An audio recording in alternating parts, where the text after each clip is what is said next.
Good morning, friends. Welcome to my channel DKS Study Zone. This is Deepak Kumar Sharma. आप सभी को मेरा अपना study channel DKS Study Zone पे स्वागत है, मोस्टली वेलकम है. हम यहाँ पे डिस्कस करने जा रहे हैं बायोलॉजी का प्रमुख चैप्टर जीव जन्म कैसे करते हैं. और इस प्लेटफॉर्म पर आपको सभी सब्जेक्ट का नियमित रूप से आपके क्लास से संबंधित 10th क्लास संबंधित सभी वीडियोज और उसका सॉल्यूशन यहाँ पे उपलब्ध रहेगा. तो हम लोग बेकार की बातें किए बगैर सीधे टॉपिक पे आते हैं, जिस टॉपिक का नाम है जनन या सजीव जनन कैसे करते हैं. तो चैप्टर का नाम है बाबू सजीव या जीव जनन कैसे करते हैं.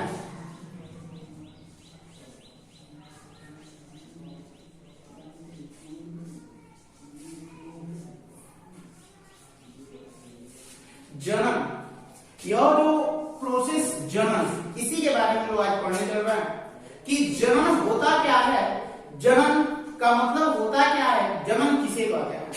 तो आप सभी बायोलॉजी का एक चैप्टर जैव प्रक्रम के अंतर्गत पढ़े होंगे, जैव प्रक्रम.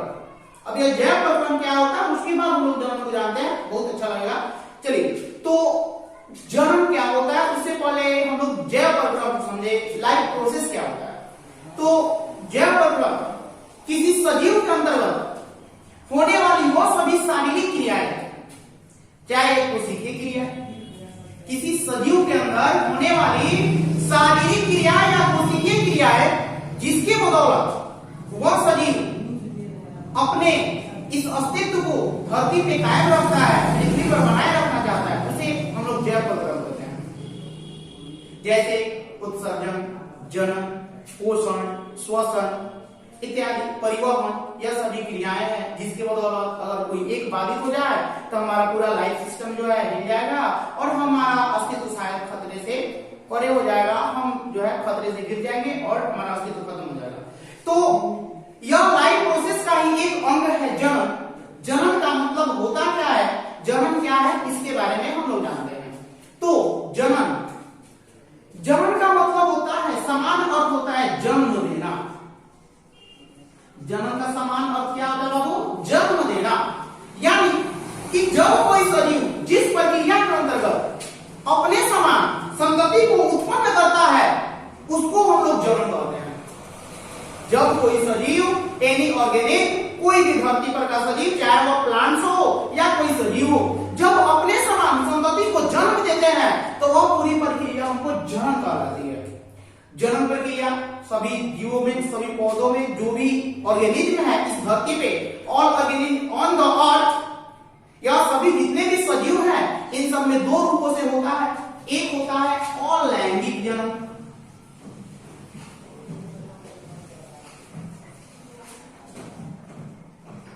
और दूसरा होता है बाबू लैंगिक जनन.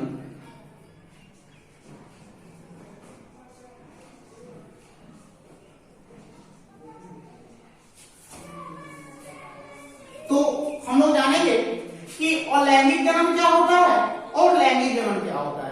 इससे पहले लैंगिक और अलैंगिक को समझने से पहले हम लोग जरा समझे बायोलॉजी के अनुसार, अकॉर्डिंग टू बायोलॉजी, सजीव कितने प्रकार के होते हैं, सजीव कौन कौन होते हैं, या सजीव का प्रकार क्या है. तो एक वर्ग होता है नर, जिसको मेल कहा जाता है या पुरुष वर्ग, और दूसरा होता है मादा जो होता है फीमेल यानी कि स्त्री,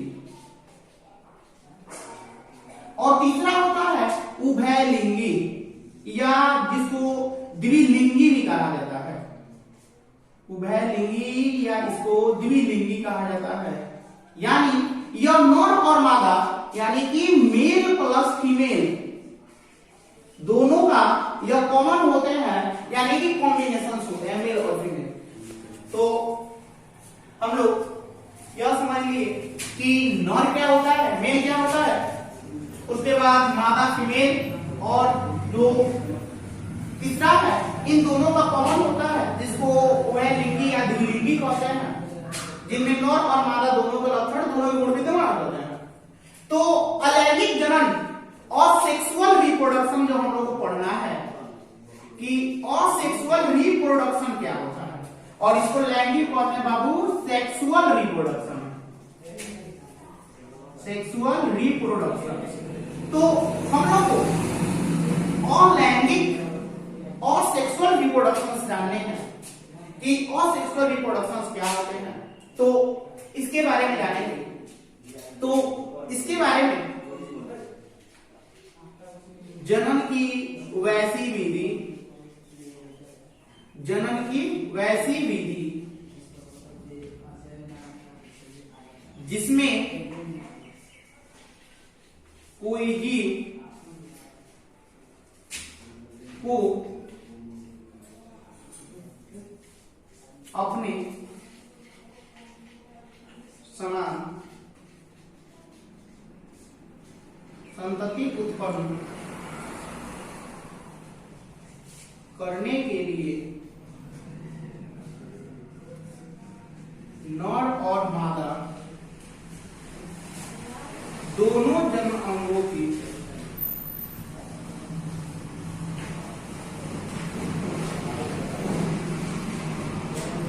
विशेष भूमिका नहीं होती है।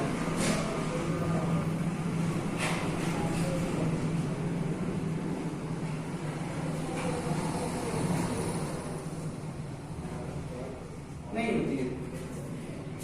फिर से बाबू इसको देख लेंगे कि जनन की वैसी विधि जिसमें कोई जीव जब अपनी संतान उत्पत्ति करता है तो उसके लिए नर और मादा जन्म अंग जो है उसकी कोई विशेष इंपोर्टेंसी नहीं होती है, उसकी कोई विशेष भूमिका नहीं होती है। वैसे जनन की विधि को, उस प्रकार के जनन को हम लोग अलैंगिक जनन कहते हैं। यानी जनन की वैसी विधि जिसमें कोई जीव नर और मादा जन्म अंगों की कोई भूमिका लिए हुए है, वह उसका बिना हेल्प के ही वह अपनी भूख विस्तार करता, अपने समान संतति उत्पन्न करता है, उसको कहा जाता है अलैंगिक जनन। जैसे अब कहिएगा सर जैसे बताइए, तो जैसे हम लोग जानेंगे द्विखंडन, बहुखंडन, खंडन इत्यादि। अब इन सबको बारी बारी से समझेंगे। पहले हम लोग जानते हैं कि अलैंगिक जनन क्या होता है, एक बार फिर से आप लोग समझ लीजिए। जनन की वैसी विधि या जनन की वह प्रक्रिया या जनन का वह प्रोसेस जिसमें कोई जीव को संतान उत्पत्ति करने के लिए नर और मादा, किसी जीव को संतान उत्पत्ति करने के लिए नर और मादा जन्म अंगों की कोई विशेष भूमिका नहीं होती है, कोई विशेष आवश्यकता नहीं होती है, उस प्रक्रिया को हम लोग कहते हैं अलैंगिक जनन। अलैंगिक जनन की बहुत सारी विधियां होती है। जैसे हम लोग जानेंगे अब खंडन, एक नंबर खंडन, या उससे पहले होता है द्विखंडन, सॉरी द्विखंडन। अब यह द्विखंडन क्या होता है, फ्यूजन। ठीक है, तो हम लोग अब हेडिंग डालेंगे बाबू अलैंगिक जनन की पहली विधि द्विखंडन। द्विखंडन के बारे में, तो द्विखंडन क्या होता है? तो अलैंगिक जनन की वैसी विधि जिसमें किसी जीव का केंद्रक, अलैंगिक जनन की वैसी विधि जिसमें किसी जीव का केंद्रक दो भागों में टूट जाता है और टूटकर नए नए जीव का निर्माण करता है, वैसी विधि को हम लोग द्विखंडन कहते हैं। और इस विधि से एक कोशिकीय जीव अमीबा अपना जन्म करता है। उस जीव का नाम क्या है बाबू?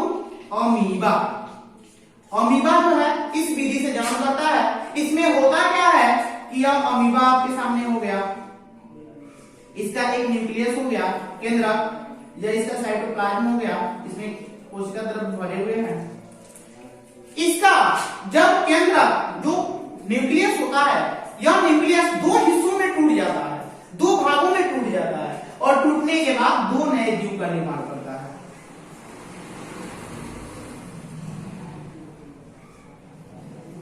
ठीक है, यह दूसरा अमीबा हो गया। अब यहां से दो हिस्सा में टूट जाएगा, एक हिस्सा यह टूटेगा, एक हिस्सा यह टूटेगा, तो यह अगला एक अपना अमीबा बना लिया और यह एक अपना अमीबा बना लिया। क्योंकि अमीबा का कोई निश्चित आकार नहीं होता है, इसलिए अमीबा को आप जिस तरह से फिगर में ढाल सकते हैं ढाल दीजिए, वह अमीबा का फिगर हो जाएगा।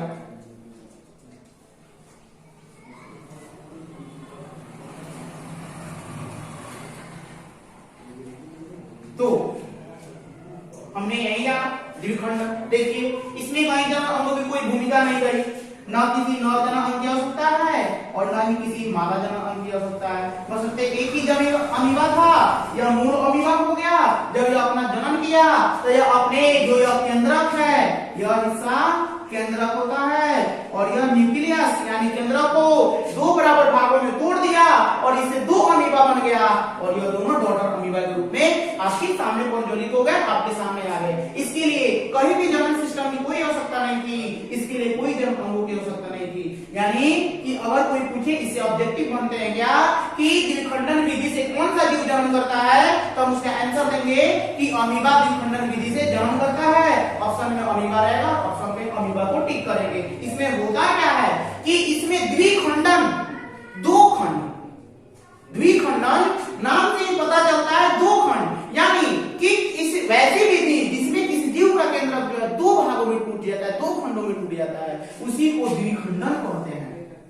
जिस विधि से अमीबा आपके सामने जन्म कर रहा है, यहाँ पे हमने एक प्रोसेस समझाया कि अमीबा किस विधि से जन्म कर रहा है। यह फ्यूजन मेथड जो था यह अमीबा में होता है। उसके बाद अगला मेथड होता है बहुखंडन। बहुखंडन, अब यह बहुखंडन क्या होता है इसके बारे में जाने कि बाइनरी फ्यूजन जिसको कहा जाता है, व्हाट इज बाइनरी फ्यूजन या बहुखंडन क्या है। तो यह जो जिस जीव में जन्म करता है, इस जीव उसका नाम है प्लाज्मोडियम। आप नाम सुने होंगे, यह सभी एक कोशिकीय जीव है। एक कोशिकीय जीव का मतलब होता है जिनका शरीर एक कोशिका से बना होता है, क्योंकि इनका शरीर तो एक कोशिका से बना है। अतः इनमें तो कोई विकसित अंग तंत्र है नहीं कि जो जन्म में भाग ले। एक ही कोशिका है जो इनके शरीर के उपापचय संबंधी जितनी भी एक्टिविटीज है, जितनी भी क्रियाएं हैं जिसके बदौलत यह जिंदा है, उन सबको करते हैं। इसलिए यह प्लाज्मोडियम एक कोशिकीय जीव है और इसमें बहुखंडन विधि से जन्म होता है।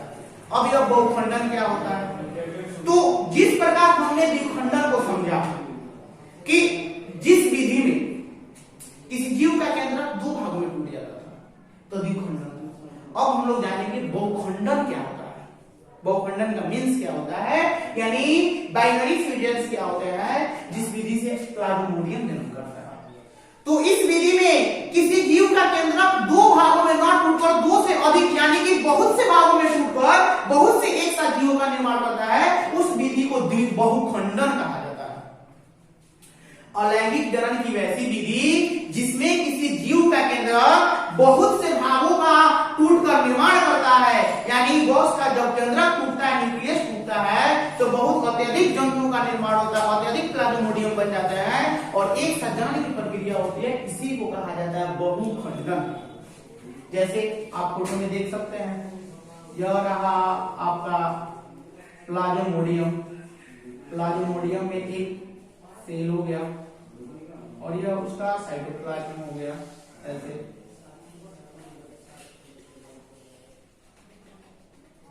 अब इसमें होता क्या है कि यह इसका जो न्यूक्लियस है, जो केंद्रक है, वो बहुत से हिस्सों में टूट जाता है। एक हिस्सा में न टूटकर दो हिस्सा में न टूटकर, क्योंकि द्विखंडन में दो हिस्सा में टूटता था, लेकिन बहुखंडन में दो हिस्सा में नहीं टूटकर दो से अधिक हिस्सों में टूट जाता है, दो से अधिक भागों में डिवाइड हो जाता है। जैसे यह मान लीजिए यहाँ पे टूट गया,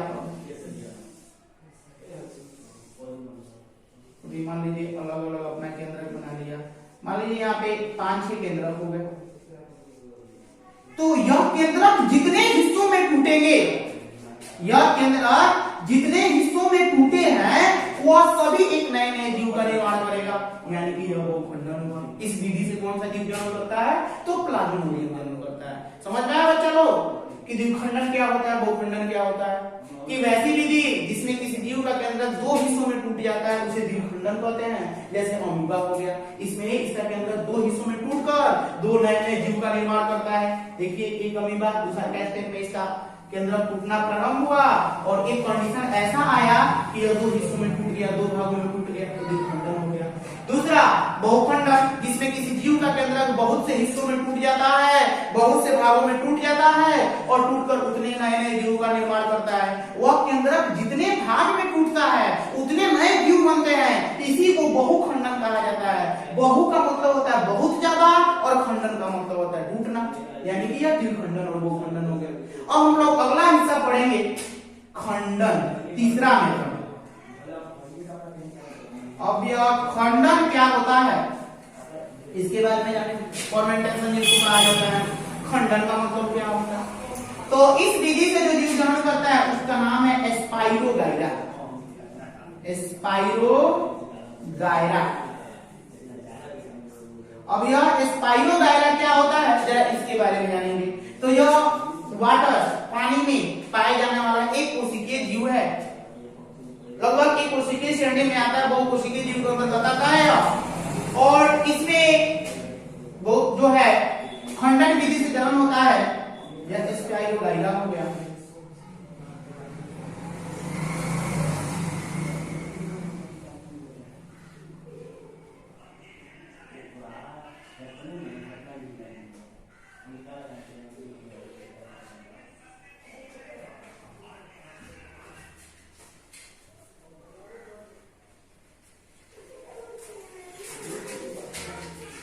यहाँ पे एक मूल स्पाइरोगाइरा हो गया। अब यह किस तरह अपना खंडन करता है और खंडन करने के बाद उसका जो है जनन प्रक्रिया होता है, इसके बारे में हम लोग समझेंगे। तो यह दो हिस्सों में टूटता है। यहाँ से जैसे एक हिस्सा यह बन गया इसका और दूसरा हिस्सा यह बन गया, मान लीजिए।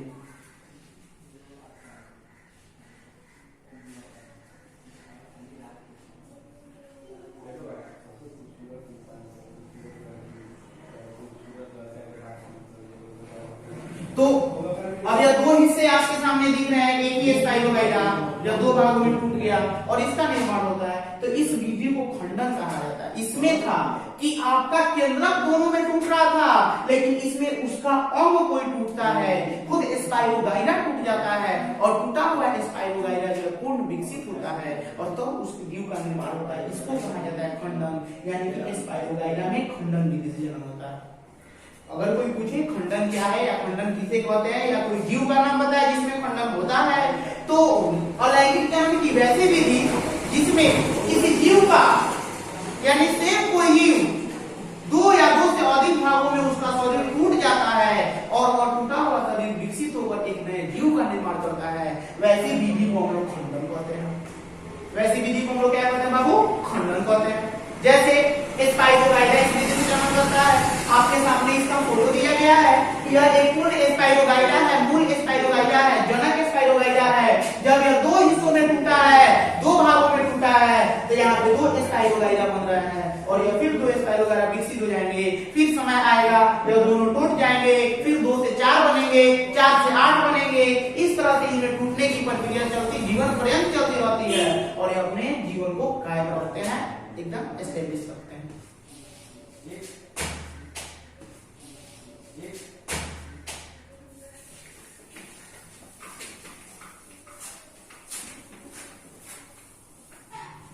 तो आज यहीं तक रख देते हैं। बाकी का इसका अगला हिस्सा और अगला भाग बहुत ही जल्द आपको इसका अगला वीडियो जो कि आपको कल देखने को मिलेगा। बाकी बातें कल हम डिस्कस करेंगे।